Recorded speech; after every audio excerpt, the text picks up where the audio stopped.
Le Phédon de Platon, suite. Phédon.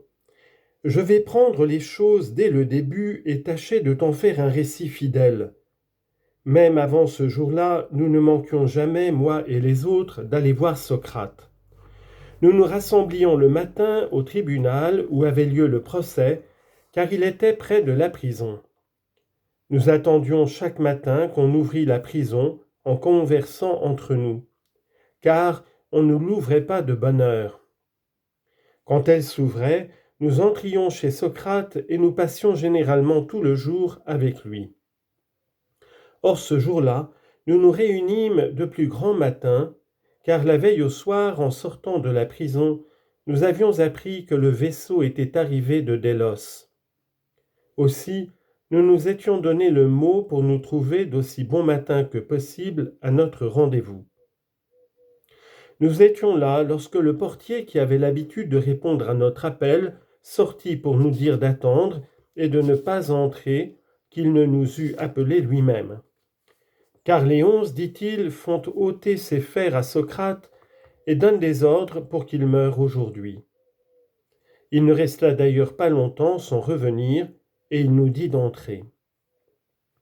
En entrant, nous trouvâmes Socrate qu'on venait de délier et Xanthippe, que tu connais, assise à côté de lui, avec leur jeune enfant dans les bras.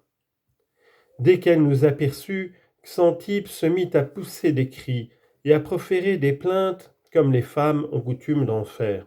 « Ah, Socrate, dit-elle, c'est aujourd'hui la dernière fois que tes amis te parleront et que tu leur parleras. » Alors Socrate, tournant les yeux vers Criton, « Criton, dit-il, qu'on l'emmène à la maison. » Et des gens de Criton l'emmenèrent poussant des cris et se frappant la poitrine. Quant à Socrate, il se mit sur son séant, dans son lit, puis repliant sa jambe, il se la frotta avec sa main, et tout en frottant nous dit « Quelle chose étrange, mes amis, paraît être ce qu'on appelle le plaisir. Et quel singulier rapport il a naturellement avec ce qui passe pour être son contraire, la douleur. Ils refusent de se rencontrer ensemble chez l'homme. Mais qu'on poursuive l'un et qu'on l'attrape, on est presque toujours contraint d'attraper l'autre aussi, comme si, en dépit de leur dualité, ils étaient attachés à une seule tête. Je crois, poursuivit-il, que si Ésope avait remarqué cela, il en aurait composé une fable où il aurait dit que Dieu, voulant réconcilier ses deux ennemis et n'y pouvant réussir, leur attacha la tête au même point et que c'est la raison pour laquelle, là où l'un se présente, l'autre y vient à sa suite. C'est, je crois, ce qui m'arrive à moi aussi, puisqu'après la douleur que la chaîne me causait à la jambe, je sens venir le plaisir qui la suit. Alors Cébès prenant la parole. « Par Zeus, Socrate, dit-il, il est heureux que tu m'en aies fait souvenir. Car à propos des poésies que tu as composées en mettant en musique les fables d'Ésope et un prélude pour Apollon, plusieurs personnes m'ont déjà demandé, et l'autre jour encore, Événos, quelle idée tu as eue, depuis que tu es ici, de composer des vers, toi qui jusque-là n'en avais point fait de ta vie. Si donc tu tiens à ce que je puisse répondre à Événos quand il me posera de nouveau la question, car je suis sûr qu'il n'y manquera pas, apprends-moi ce qu'il faut que je lui dise. » Eh bien, Cébès, répondit Socrate, dis-lui la vérité, que ce n'est pas dans le dessein de rivaliser avec lui, ni avec ses poèmes que j'ai composé les miens, car je savais bien que ce n'était pas chose aisée, mais que c'était pour éprouver le sens de certains songes, et que pour acquitter ma conscience, je voulais m'assurer si c'était bien ce genre de musique qu'il me prescrivait de cultiver. Voici en effet de quoi il s'agissait. Souvent, dans ma vie passée, j'ai eu la visite du même songe. Il apparaissait tantôt sous une forme, tantôt sous une autre, mais il me disait toujours la même chose. Socrate fait œuvre de poète et cultive la musique. Et moi, jusqu'ici, je croyais que c'était précisément ce que je faisais qu'il m'encourageait et m'excitait à pratiquer, et que, comme on encourage les coureurs, le songe m'excitait moi aussi à poursuivre mon occupation, à pratiquer la musique. Car pour moi, la philosophie est la musique la plus haute, et c'est à elle que je m'appliquais. Mais à présent que mon procès a eu lieu et que la fête du Dieu a fait surseoir ma mort, j'ai cru que je devais, si peut-être le songe me prescrivait de me livrer à la musique ordinaire, ne pas lui désobéir et m'y appliquer, car il est plus sûr de ne pas partir avant d'avoir déchargé ma conscience en composant des poèmes pour obéir au songe. C'est ainsi que j'ai d'abord fait œuvre de poète en l'honneur du Dieu dont on célébrait la fête.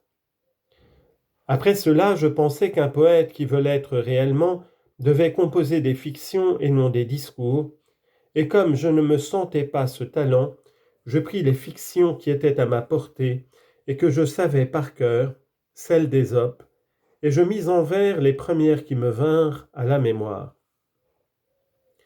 Voilà, Cébès, l'explication que je te charge de donner à Événos, avec mes salutations, en ajoutant que s'il est sage, il me suive le plus vite possible.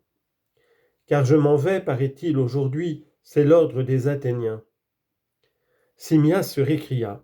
Quelle recommandation, Socrate, fais-tu là à Événos? J'ai souvent rencontré le personnage et il est à peu près sûr, d'après ce que je sais de lui, qu'il ne mettra aucune bonne volonté à t'écouter. Et quoi, repartit Socrate, n'est-il pas philosophe, ton Événos? Je crois qu'il l'est, dit Simmias. Alors il y consentira, lui et tout homme qui participe à la philosophie comme il convient. Seulement, il ne se fera sans doute pas violence à lui-même, car on dit que cela n'est pas permis. Tout en disant cela, il s'assit, les jambes pendantes vers le sol, et garda cette posture pendant tout le reste de l'entretien. Alors Cébès lui posa cette question. Comment peux-tu dire, Socrate, qu'il n'est pas permis de se faire violence à soi-même, et d'autre part que le philosophe est disposé à suivre celui qui meurt? Et quoi, Cébès, n'avez-vous pas entendu Simmias et toi traiter de ces questions, vous qui avez vécu avec Philolaos? Si, mais sans aucune précision, Socrate. Moi aussi, je n'en parle que par ouï-dire. Néanmoins, ce que j'ai ainsi appris, rien n'empêche que je vous en fasse part. Peut-être même est-il, on ne peut plus à propos, au moment de quitter cette vie, d'enquêter sur ce voyage dans l'autre monde et de compter dans un mythe ce que nous croyons qu'il est. Comment mieux occuper le temps qui nous sépare du coucher du soleil? Dis-nous donc, Socrate, sur quoi l'on peut bien se fonder quand on prétend que le suicide n'est pas permis. Pour ma part, pour en revenir à ta question de tout à l'heure, j'ai déjà entendu dire à Philolaos, quand il séjournait parmi nous, et à plusieurs autres aussi, qu'on n'a pas le droit de se tuer.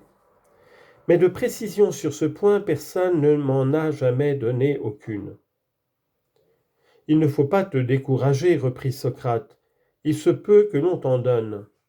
Mais peut-être te paraîtra-t-il étonnant que cette question seule entre toutes ne comporte qu'une solution et ne soit jamais laissée à la décision de l'homme comme le sont les autres.